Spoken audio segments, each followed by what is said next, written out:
Bonjour à tous et à tous, soyez les bienvenus sur la chaîne Sissa Math Ako. Dans cette vidéo, nous allons voir comment démontrer que des droites sont concurrentes en utilisant le barycentre. Et donc, je vous souhaite un très bon visionnage. Bien, on va passer directement dans le vif du sujet.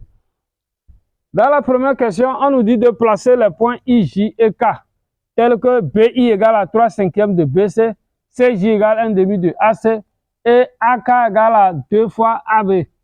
Sachant que ABC est un triangle, ok? Voilà. Donc, si ABC est un triangle,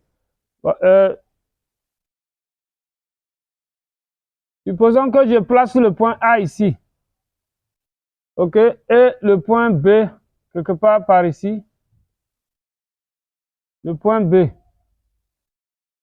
Maintenant, je dois diviser le segment BC en 5 parties pour pouvoir placer les 3/5 de BC. Est-ce que vous voyez? Donc, soyez un peu astucieux. On ne vous a pas donné les dimensions du triangle. Alors, donc pour gagner du temps, vous faites quoi? Vous-même, vous tracez un segment, un segment BC. Voilà, un peu comme ceci. Mais en le divisant, en prenant une longueur quelconque avec le compas, voilà, vous le divisez en 5 parties. Donc, une fois partie, 2 parties. Avec votre compas, 2, 3, 4 et 5. Donc, vous faites 5 segments de même longueur comme ça. Donc, déjà, ça veut dire que vous avez le point C ici. OK? Voilà. Maintenant, vous comptez. Ça, c'est 1/5, 2/5, 3/5. Donc, ici, vous placez votre point I là-bas. 3/5 de BC. On dit BI égale à 3/5 de BC. Voilà, le point I est là. Maintenant, on dit, par exemple, AK égale à 2 fois le vecteur AB. Vous voyez le vecteur AB ici. AB. Je prends le double de AB, je me retrouve là. Voilà. Avec le compas, vous prenez AB, la longueur de AB, comme ça, et puis directement, vous avez le point K là-bas. On a le point K. Bien. Maintenant, on dit CJ égale 1/2 de C, 1/2 de AC. Faites très attention ici. Vous voyez, on dit CJ égale 1/2 de AC. OK? Donc, vous, avant de placer un point, regardez, pour placer I, vous voyez, ça a commencé par la lettre B. BI, BC. Ici, AK, ça commence par A. AK, 2AB.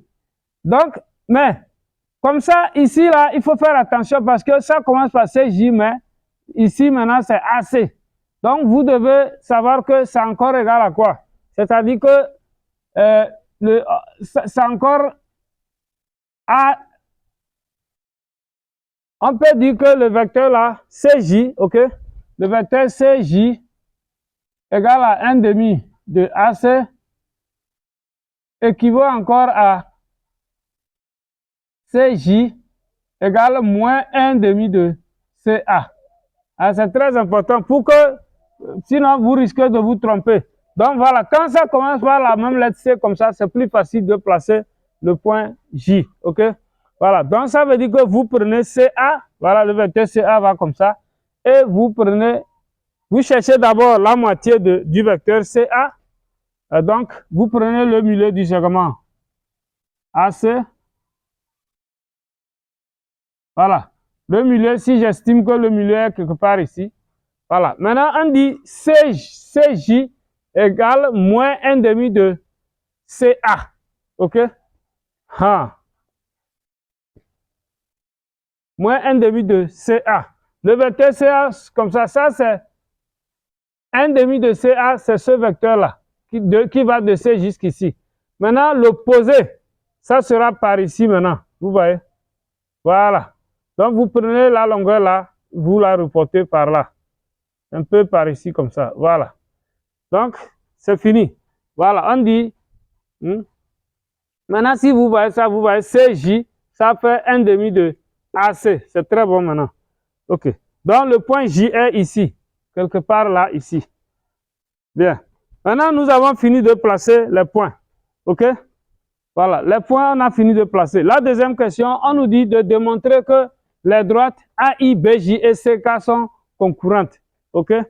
Alors, AI, BJ et CK, nous allons tracer ces trois droites-là. Alors, la droite AI, c'est elle, ça. Excusez-moi, je le fais à me lever, mais je pense que ça ne dérange pas trop. Bien, quelque part, quelque chose de ce genre. Voilà. Maintenant, j'ai tracé AI, BJ. OK, BJ et CK. Vous voyez, CK, c'est une droite. CK, voilà. Vous voyez, c'est CK ici. Ah. Déjà, les deux se sont coupés en ce point. Hein, en ce point que je mets en rouge. Donc, forcément, la droite de BJ passera là-bas. Et bien sûr, bien évidemment, vous voyez BJ. Donc, si vous tracez BJ, ça va passer par ce point aussi. OK? Voilà, quelque chose comme ça. Vous voyez, non? Voilà. Donc, voilà le point de rencontre des trois droites. D'accord? Bien. Donc, nous allons montrer que les trois droites se coupent en un point là-bas. Comment démontrer que trois droites sont concurrentes en un point en utilisant le barycentre? Et c'est très important. Vous voyez, quand je dis, avant ça, permettez-moi de vous rappeler quelques propriétés sur le barycentre aussi. Quand je dis j'ai barycentre de A affecté d'un réel A et le point B affecté d'un réel petit b. Déjà, si c'est un barycentre, c'est que la somme A plus B est non nulle. Cela équivaut à quoi? Cela signifie que si je veux le vecteur AG, bon, voilà, il y a deux égalités qu'on peut écrire, OK? Et deux égalités équivalentes. Cela veut dire d'abord que par définition AGA plus B fois GB égale vecteur nul. Et c'est encore équivalent à, par exemple, AG, vecteur AG égale B sur A plus B fois le vecteur AB. OK? Et donc, lorsque vous êtes avec les barycentres, ayez les deux formulations en tête. Parce que dans certains cas, c'est la première qui va vous aider. Dans d'autres cas, c'est la deuxième formulation ou bien la deuxième égalité là qui va vous arranger. Et donc, il faut avoir les deux en même temps dans votre tête, OK, à l'esprit, quoi. Voilà. Maintenant, vous voyez, donc, mais, on sait aussi que le barycentre de deux points pondérés appartient à la droite joignant les deux points. Donc, quand je dis G est barycentre de AABB, cela signifie que le point G appartient à la droite AB. Est-ce que vous voyez? Voilà. Donc, c'est très important. Ce sont les propriétés du barycentre. G appartient à la droite AB. Maintenant, nous voulons montrer que les trois droites sont concurrentes en un point. Supposons que j'appelle G ce point. Qu'est-ce qui va se passer? Ici, là, si le point là, on l'appelle G, sur notre figure, le point G, alors, donc si les trois droites sont concurrentes, il suffit de montrer que, voilà, G est barycentre 2 à 2 des points. Par exemple, si je montre que G, je vais définir, nous allons définir un barycentre G et prouver que le G là est barycentre de A et I, d'une part, de B et J, d'autre part, et C et K, voilà, en dernière position. OK? Voilà. Donc, si G est barycentre de A et I, ça veut dire que G appartient à la droite AI. Si G est barycentre de B et J, c'est que G appartient à la droite BJ. Et si G est aussi barycentre de CK, alors G appartient à la droite CK. D'où les trois droites sont concurrentes au point G. Voilà le travail à faire. Maintenant, nous allons passer à la rédaction de la démonstration. Donc, c'est la démarche, ça. Pour faire cette démonstration, j'ai déjà fait une vidéo dans laquelle j'en ai parlé. Pour faire une démonstration, il faut avoir un schéma en tête. OK? Donc, il faut recenser les données. Vous devez savoir quelle est la conclusion à laquelle vous voulez aboutir. Et vous devez surtout trouver une démarche qui vous permet de manipuler les données pour aller vers la conclusion. Et c'est cette démarche que je viens de dire ici. Donc, la démarche, c'est quoi? Il suffit de démontrer que, il suffit de démontrer qu'il existe un point G barycentre, qui est barycentre de A et I, virgule, de B et J, et enfin de C et K. Voilà le travail à faire. Bien, maintenant, nous allons maintenant exploiter les données. On nous a dit BI égale 3/5 de BC. Cela équivaut à quoi? Vous voyez, si vous regardez ce que j'ai mis ici, AG, G barycentre de A affecté de petit a, B affecté de petit b, signifie que vecteur AG égale à B sur A plus B fois le vecteur AB. Hein? Donc, quand nous regardons ici, cette écriture ressemble à ça. OK? Hein? Mais c'est I qui joue le rôle de G dans la propriété là. OK? BI égale à 3/5 de BC. Cela signifie que I est barycentre.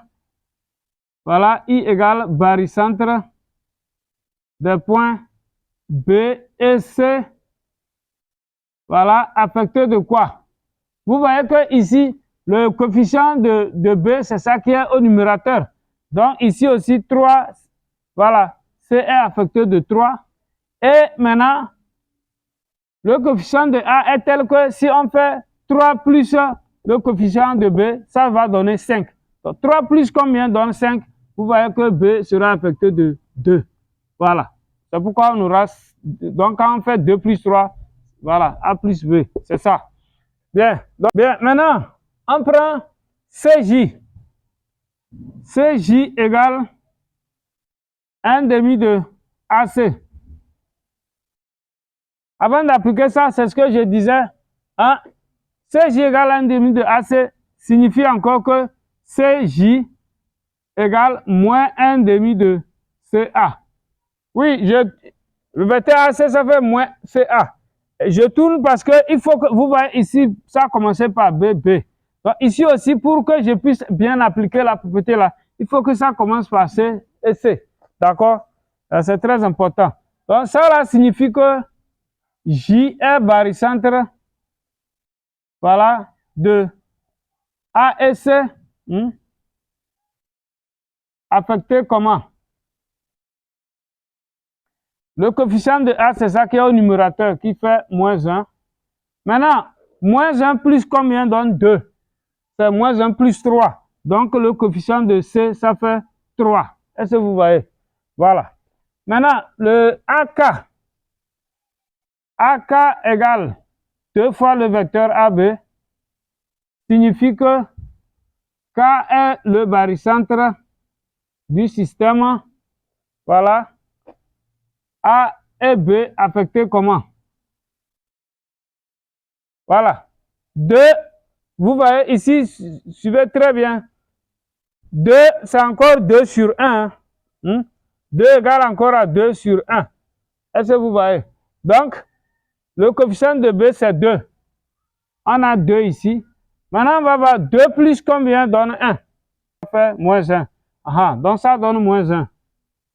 Voilà. C'est 2 plus moins 1 qui donne 1. Bien. Alors, on a fini avec les 3 données les 3 données là-bas. Bien. Maintenant, nous allons... C'est vous qui allez définir le point G pour qu'il puisse être à la fois... Vous allez définir un point G barycentre que vous pouvez écrire comme barycentre de A et I d'une part, B et J et C et de C et K. C'est très important. Bien. Mais ce point G, vous n'allez pas le définir de façon au hasard comme ça. Non, non. Hein? Il faut observer. OK? Donc, alors, En observant ce qu'on a fait ici, qu'est-ce que vous pouvez remarquer? Vous voyez, il y a C affecté de 3, C affecté de 3, c'est répété ici. B affecté de 2, B affecté de 2, ça c'est répété. A affecté de moins 1, A est encore affecté de moins 1 ici. Donc, en observant ça comme ça, alors, ça veut dire que si je prends, nous allons prendre soit j'ai le barycentre des points A, B et C, B et C, affectés respectivement des coefficients. Donc, ici, A moins 1, A moins 1, donc on va prendre moins 1 pour A, B2, B2, donc 2 pour B, C3, C3, donc 3 pour C. Voilà. Nous allons montrer que le point G qu'on a ainsi défini est exactement le point de concours des droites. Voilà, est le point de concours de ces trois droites. OK? Suivez très bien. Voilà. Maintenant, qu'est-ce que nous allons faire? Nous allons utiliser le théorème des barycentres partiels. OK? Que dit le théorème des barycentres partiels? Alors, le théorème des barycentres partiels dit que si vous avez un point G, G barycentre de A par exemple, B, B et C affecté de C, et si un point H est par exemple le barycentre de B affecté de B et C affecté de C, alors G peut s'écrire comme barycentre de A et H. Donc, alors G sera quoi? On peut écrire G comme barycentre de... Voilà. Vous voyez, B et C, on va les remplacer par le barycentre qui est H. Et H sera affecté de la somme des coefficients. Donc, B plus C. Et nous gardons A. Voilà, c'est le théorème des barycentres partiels, ça. Donc, nous allons utiliser ça ici. OK? Bien. Alors, pour cela, vous voyez, nous avons I barycentre de B2, C3. B2, C3 se retrouve là-bas. Donc, d'après le théorème des barycentres partiels, d'après le théorème des barycentres partiels, bon, j'ai abrégé, hein, le théorème des BP pour dire barycentre partiel. On a quoi? On a G, le point G peut encore s'écrire comme barycentre de A affecté de moins 1. Maintenant, B2, C3, et c'est ça qui est I. I est barycentre de B2, C3. Donc, je vais les remplacer par I. Donc, I affecté de quoi? 2 plus 3, qui fait 5. Vous voyez? Voilà.